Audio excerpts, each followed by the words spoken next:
But let's get more on this now with Congressman Mike Carey, Ohio's 15th District, on the LegacyRetirementGroup.com phone line in Columbus, Ohio, at your office downtown as the sun comes up this morning. Michael, good morning. How are you, sir? I am great. Great to be with you. Thanks for the time, as always. You're very generous, Absolutely. and I appreciate you jumping on with us.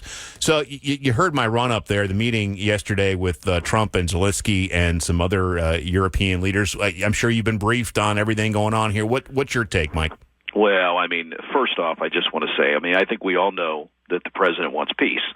And he's been working with our allies as well as our adversaries to bring this war to an end diplomatically. We know that. Now, this is somebody, you're talking about concrete deals. I heard a little bit about what you're saying, but they have agreed to a third meeting. But I think what we have to look at is just the history of this president all within the last 6 months. You have ceasefires with Israel and Iran, India, Pakistan, Cambodia, Thailand, Azerbaijan, and Armenia just last week, Rwanda and the Congo, and that's all within the first 6 months.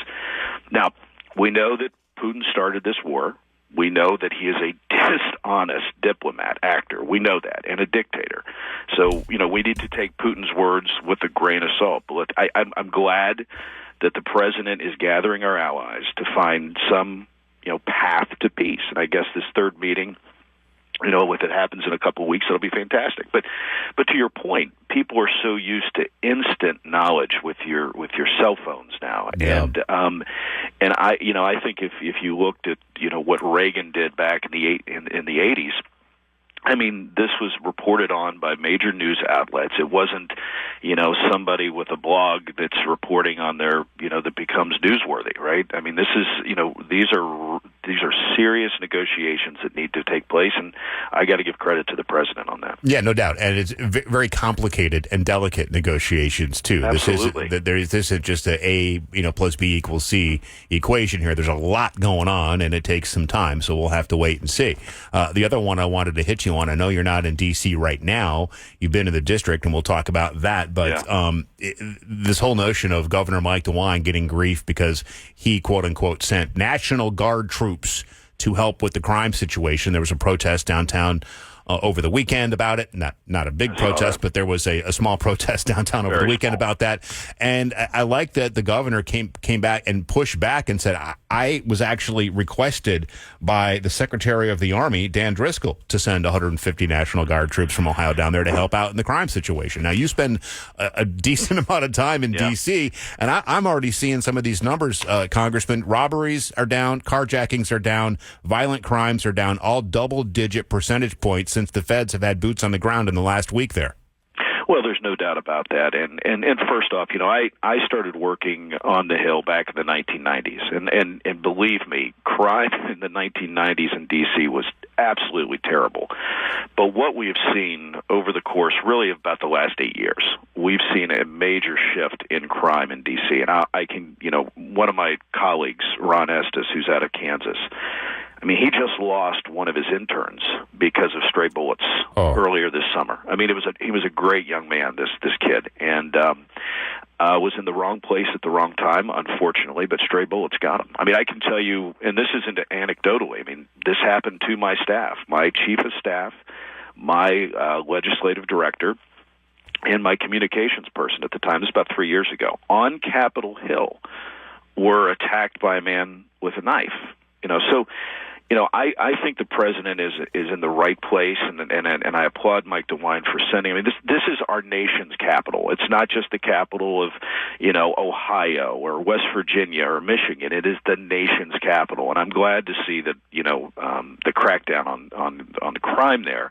But I think you also have to look at this is a city that brings in hundreds of thousands of tourists, and I know a lot of people that have lived on Capitol Hill their whole life, and they've never had a problem. But when you're bringing in thousands of people into a city, and a lot of them don't know the city, you've got to make sure you crack down on the crime. And I applaud the president for that, and I applaud the governor for taking a very serious stance and committing to protecting our nation's capital. And crime is different today than it was in the 90s. Absolutely. And these guys they're so brazen, they're so unafraid of any authority whatsoever, and it's just a different animal. let me tell you, and again, and you can check the numbers on this, but it's either 24 or 26. I think it's 24 years old. But you know what? They do not charge people. They charge them as a minor if you're 24 and under. What? In D.C. And so that's what this is. I mean, and again, I mean, please check this. I mean, but I know for I've talked to a lot of members. We literally had a member of Congress carjacked in Navy Yard, which is just right next to the Capitol. So we have a real problem with crime, and I'm glad to see those numbers going down. I'm glad to see the president taking it seriously. This is our nation's capital, but we have people coming in from all over the world, and they need to be able to see the majesty of Washington, and they need to be able to do it safely. Well said. Congressman Mike Carey, Ohio's 15th District. Now, you've been in Ohio for the last week, 7 days, 8 days, 9 days or so, and you've been touring the district. Where have you been, and what have you done? Well, I'll tell you, anybody that follows us online, you can kind of see. But yesterday we had a great meeting up in Mount Gilead, which is just outside the district, but it's with a bunch of the co-ops, the energy co-ops, and that's where they have a lot of the training facilities for the people that work on our power lines. I had the opportunity to actually get on one of the sites and or one of the training facilities. They have a pole, an electric, so I was able to climb up. I think partially because I'd done it, getting in deer stands, for a while. But I was able to get up there and see firsthand what, kind of what they do.